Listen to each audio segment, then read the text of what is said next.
What's going on, guys? It's Coach Noob back in the building with another one. As usual, it's going to be jam packed full of jewels. Anytime is always appreciated because you can be doing anything but hear me checking out these reviews. This one is about a man who killed his wife and his two children, and now 30 some odd years later, he's up for parole. So, Adam will play it, and we're going to hear what he got to say.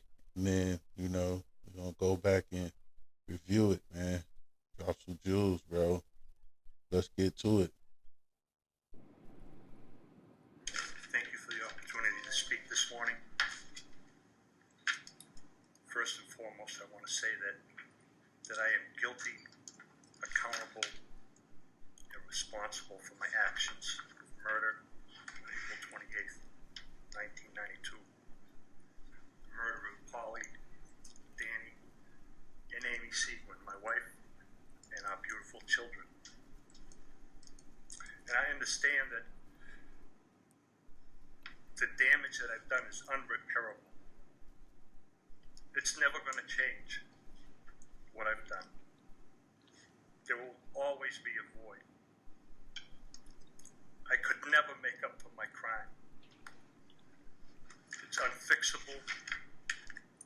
It's permanent. And it's far-reaching. It's an affront to the Coxes, McKays, Sequins, Fredette families. It's an affront to the community of Holliston. It's an affront to our friends, family. And I'm responsible. I'm accountable. I've been remorseful since 1992 for my actions. I ended the life of three beautiful people: Polly, Danny, and Amy. Polly was just 34 years old, a young, beautiful woman that I knew for 15 years. Our children, Danny was only 7 years old. Amy was only 5 years old. They were extraordinary people. They were needlessly ripped from this world because of the way I felt. I was too proud to tell people I needed help. I was too proud to reveal my perceptions, which were not lining up with reality. I was cowardly to not honestly seek that help, thinking I had some kind of image to hold up. All right, man. So, mental health, physical health, spiritual health, decision making, man. And you see here, after 30 years, bro, that's all he got was to think about it. You know what I'm saying? And his actions. And he put his hands in the life of a parole board at the end of the day, man. Because if they say no, he got to sit in there and do the rest of his time. And he won't get out, man. So you don't want to do that, man. You want to make the right decisions. You know what I'm saying? And like that word yesterday, that we talked about, metacognition, man. Thinking about thinking, bro. Being a boss of your own thought process. Being mentally aware of what you're doing at all times, how important it is. Like he was saying, the decision he made, how it affected everybody, the community, the families. You know what I'm saying? People got to live by that. Other, neighbors and all that, other kids in the area, bro, how traumatizing that is. How one decision, you know what I'm saying, messed up 3+ lives. The 3 people he took plus, you know what I'm saying, everybody who cared about them, man. Let's run it back. Thank you for the opportunity to speak this morning. First and foremost, I want to say that I am guilty, accountable, and responsible for my actions of murder on April 28th, 1992. The murder of Polly, Seguin, my wife, and our beautiful children. All right, and they said like in the report, bro, he used to coach his son's soccer team, and he had a decent job. He was some type of I don't know, like accountant or something like that. But anyway, it was a cool job. And one day he put something in it in his kids' drinks, and then when they went to sleep, they didn't wake up, and then he doubled back and murdered his wife, bro. Just one day out the blue, man. And that's what I'm saying, that's crazy, bro. And like he said, he was too prideful to go get help. You know, he wasn't in his right mind, bro, and he let his the evil side get the best of him, man. Just, he didn't care about anybody, like he didn't even care about himself, and that's what happens, bro. When you feel like you don't have anything to lose, man, and you miserable, then misery loves company, man. This is an example of that and what it really means, bro. And I understand that the damage that I've done is unrepairable. It's never going to change what I've done. There will always be a void. I could never make up for my crime. It's unfixable. It's permanent. And it's far-reaching.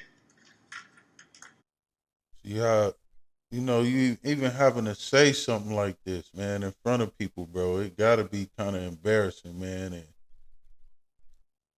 now he's 67 years old, so he was 30 something when he did that, and that's young, bro, to even be thinking like that, man. And like I said, he had a decent job, he had a nice crib and all that, man. It seemed like he had the whole world in front of him, bro.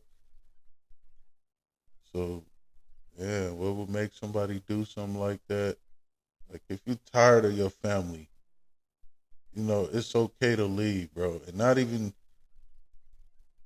well, yeah, he was tired of his family, bro. It seemed like. But when you leave and gather your thoughts, man, and get yourself together, bro. By now the kids would have been 18, over 18. Because it's over 30 years. And he could have left his wife after that or something, or even left her before that and still, just took care of the kids, man. You don't have to be with your wife to take care of your kids, for them to have two parents in their life, man. And now they didn't have any parents in their life for over 30 years now. And do you think they want to talk to him after that, even though it's been so much time? That, like he said, it's still in the front of people's minds, man. Especially him coming up for parole now. They know he's trying to get out. And what if he does get out, man? Then, people still going to be looking at him like that. It's just something that it's not going to go away very easily, if at all. It's an affront to the Coxes, McKays, Seguins, Fredette families. It's an affront to the community of Holliston. It's an affront to our friends, family. And I'm responsible. I'm accountable.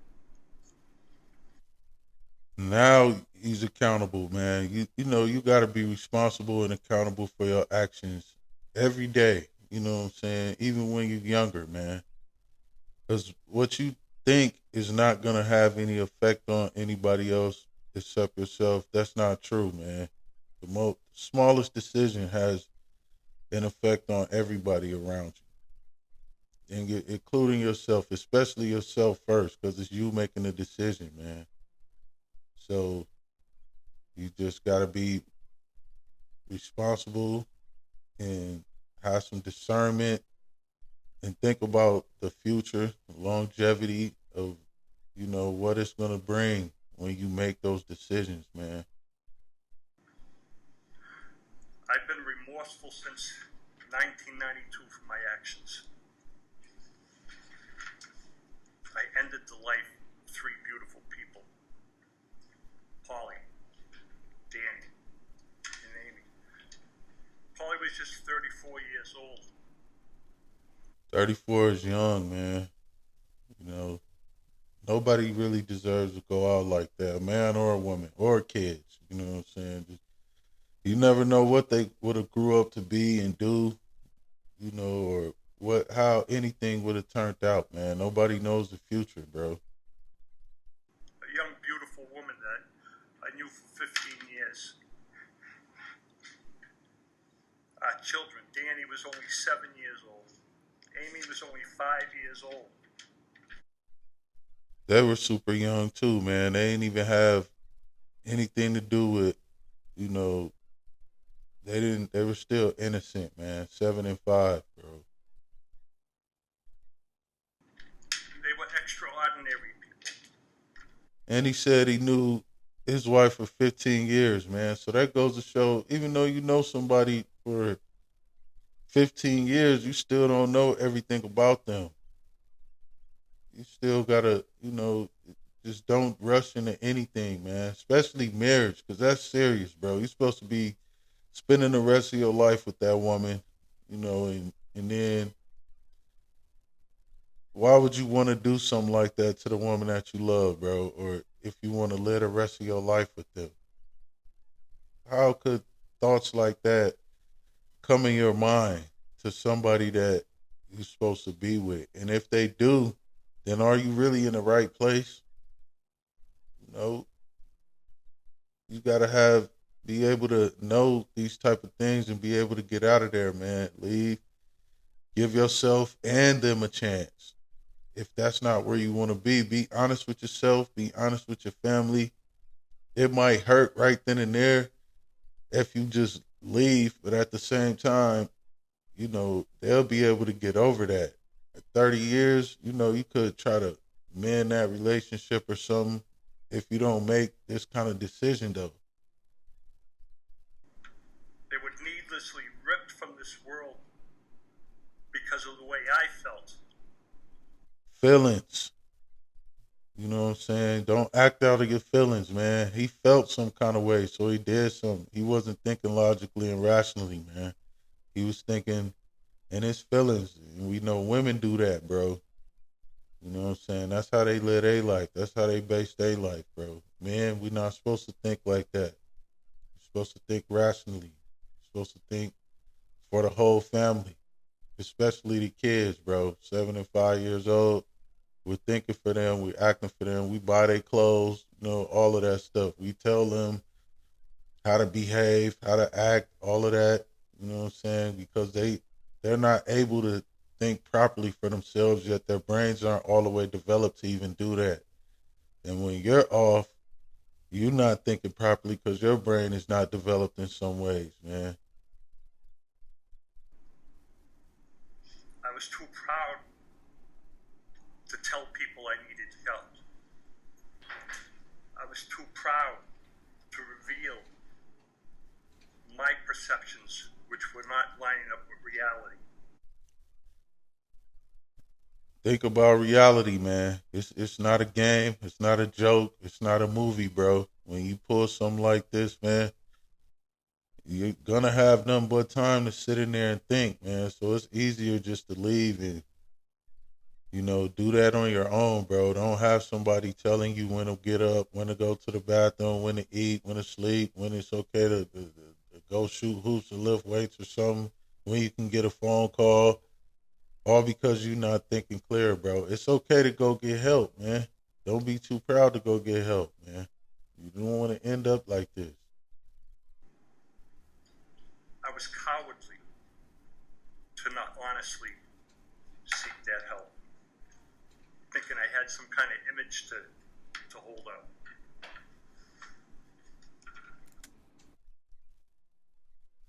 So just, man, stay out the way, get your money, man. And if it's that serious, leave that situation, man. Work on yourself, bro, until you able to take care of what you're supposed to be able to take care of, man. And if you and if you're not supposed to, if you can't handle it, bro, being married and stuff like that, bro, it's okay to get up out of there, man. Think about, is it gonna hurt more if you take them away from everybody, or if you just leave, man, and get your stuff together, and maybe you can get your family back, bro. And if you don't even give yourself a chance to do that, then it's a wrap, bro. And you're gonna be somewhere you don't want to be because you're not thinking the right way off tops. Anyway, it's Coach Noob. Like, share, comment, subscribe if you're digging this kind of content. And your time is always appreciated because you could be doing anything but you hear me checking out these reviews. Until next time, I'm out.